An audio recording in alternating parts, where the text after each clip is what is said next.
Samantala, alamin naman natin ang lagay ng panahon mula sa Pag-asa. Makakasama natin si Harry Bayona. Harry, muli magandang umaga sa iyo. Magandang umaga rin sa iyo, Audrey.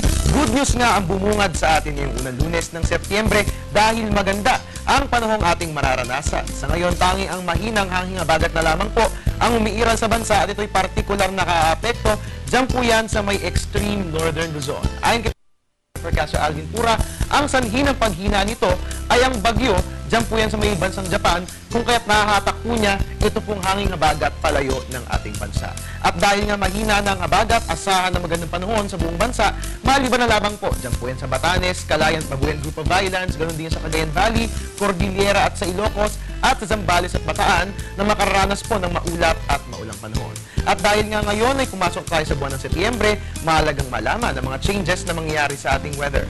Ayon kay Mr. Pura, ang Setyembre ay isang mahalagang buwan dahil ito po ang magiging simula ng transition period from habagat to amihan.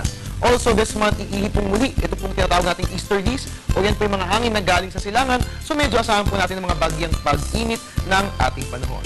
And para sa mga nagtatanong kung ilang bagyo pa ang inaasahan natin for this month, asahan po, naabot po yan sa 3 hanggang 4. At yan nga po ang mga pagbabagong mangyayari sa ating panahon para sa buwang ito. Para hindi maiwan sa kung anong latest sa ating weather, manatili lamang nakatutok dito po yan sa Panahon TV Express sa telebisyon ng bayan. At yan po muna ang latest mula rito sa Pag-asa DOST. Ang tabayanan po, ang susunod kong ulat panahon, mamaya po yung alas 10 ng umaga, dito lamang po yan sa Panahon TV Express. At your service po new weatherman, Harry Bayona, nagpapaalalang tiwala lang. May tamang panahon, ang bawat pagkakataon. Back to you, Audrey. Maraming salamat, Harry Bayona.